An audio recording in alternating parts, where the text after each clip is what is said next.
When I was growing up, I went to Bridgewater High School, and but I came to Harrisonburg all the time and associated with the same guys my age, and really got, involved in Harrisonburg, even at an early age.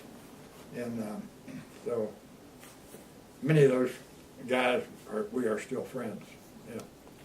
And it was tough, because 1927 was just the starting of the Depression, and didn't anybody have anything. So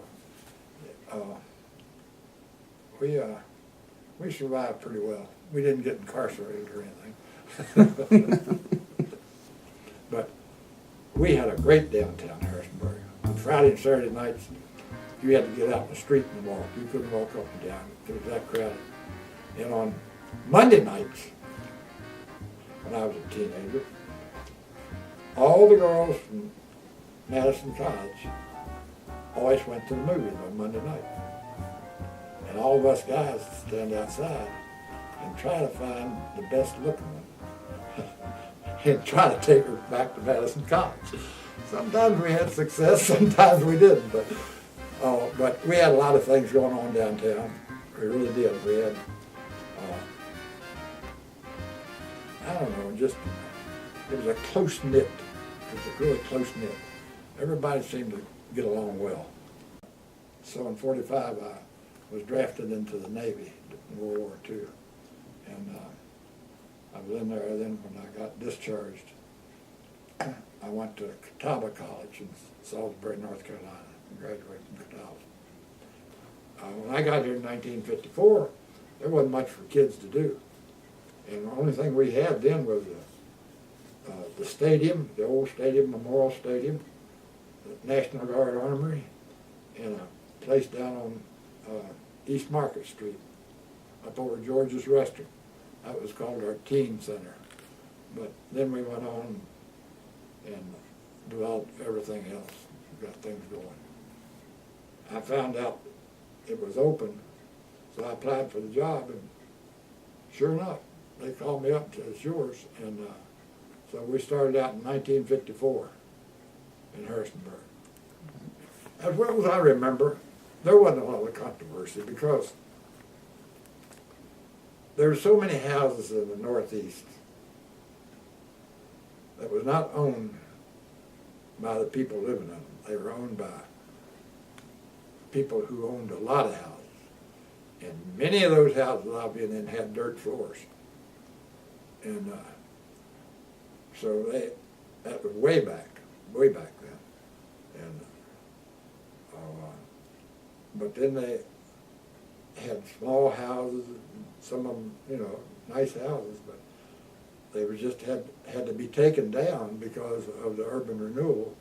I think they said there was 30 acres there in that sheet I just gave you, had to clear out. And but I don't remember any controversy really and truly, because it was a great step forward, and we never have anything to come easy in Harrisonburg like the city council 5-0, and there were several council members that really wasn't sure. They was afraid of the money that was going to be involved. It was 2/3 of it was all federal money to start with, and no, I think 3/4 of it was all federal money. All we had to do was put up about 25% of most everything was there. On one occasion there, all we had to do was furnish water and sewer, and the federal government, through the housing development, they put the houses up. Then later on, after the Northeast, over on this side of town, what they call the Red Hill area, up here where Kiwanis Park is, that was their second phase of housing. And the ones you see there now are not the public housing that was there to start with. They've remodeled all of them. So they really are looking nice.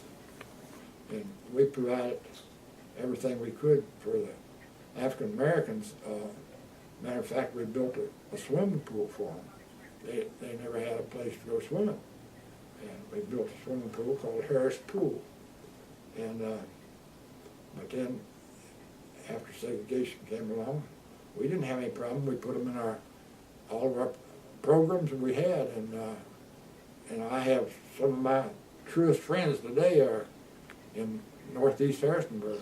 I never ever had any problem with African American people. It was blighted. It really was. And I think this urban renewal program is one of the better things that ever happened to Harrisonburg. I really do.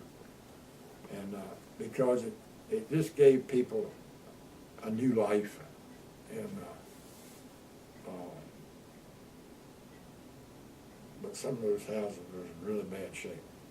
Some of the greatest mistakes we made is tearing down so many beautiful homes and making parking lots.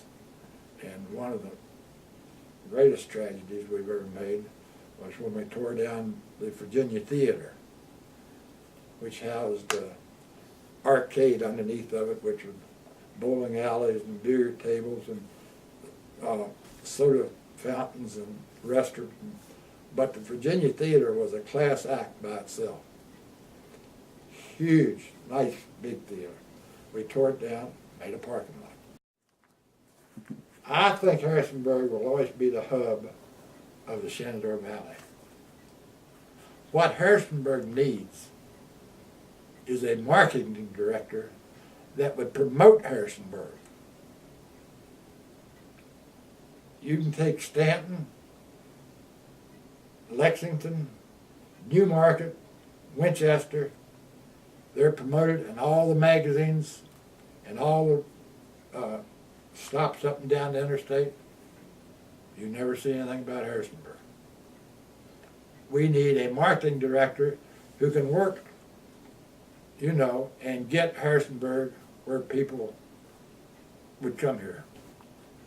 But I think Harrisonburg will always be the hub of the Shenandoah Valley.